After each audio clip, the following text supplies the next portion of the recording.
Oh, you are going to love this book. It takes a closer look at life after 40. It's called Just When You're Comfortable in Your Own Skin, It Starts to Sag. You will read this and every page will be laughing out loud. This is actually the fourth book that Amy Nobley and Tricia Ashworth have written together. I imagine there were a lot of bottles of wine and a lot of laughter going on when you're putting this together. So much. I mean, we are best friends of 20 plus years and business partners of 14, and this is our fourth book. We interview hundreds of women for each book, so this is really the collective pulse of women today. And that's what's great. There's so many quotes from other women in there. So let's talk about some of the key issues that you hit on. And one of them is when you reach a certain age, your life is not really what you imagined it to be. And then it's like, oh. Now what? Right, well, we have these sort of preconceived expectations of what that's going to look like. We have this foresight of getting married, having kids, and having a great career.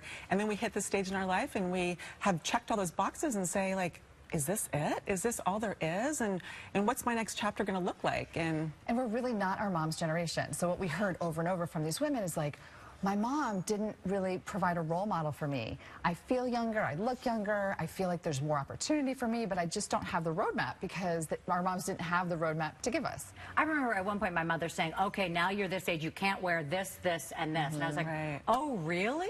And you talk about sort of finding yourself and your position at this time. Right, and really becoming yourself. And that takes a lot of work to really ask yourself some important questions.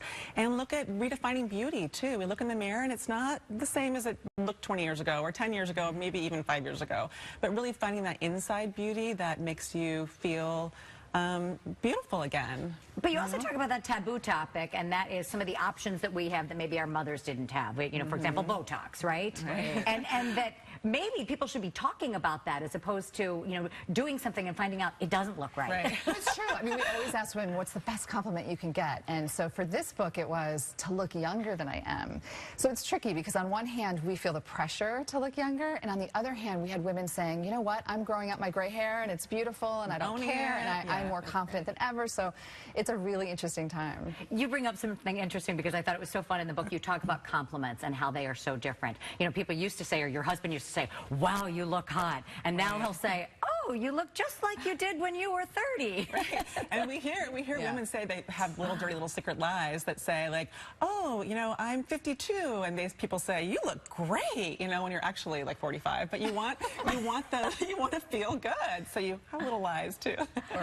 So much of what drives us, I think, is that fear of judgment. And you talk about how we could take a lesson from our children and just saying, who cares? Right. Seeing life through the lens of our children, we can learn so much because they are fearless. They can fail and they pick themselves up and they sort of say like, why not me? I'm going to try it. Who cares? I can do it. We're a little jaded. So to start fresh and to re-energize our lives takes a little bit more work for us. And one of the positives, I guess, is along with our eyesight blurring is this idea of the need for perfection. Right, right, and that is the big question of asking yourself, am I living up to my expectations of others, or am I doing things that I want to be doing at this time in my life? That perfection kind of, we lose that. We need to lose that if we haven't. Well, I love this. I love that your friendship brought together this book and other funny ones. Was I really a good mother? I was really a good mother before I had kids. I think that's hysterical as well. So get together with your girlfriends and read this book and laugh out loud. It's called Just When You're Comfortable in Your Own Skin, It Starts to Sag. There's an event tonight at Anderson's Bookshop.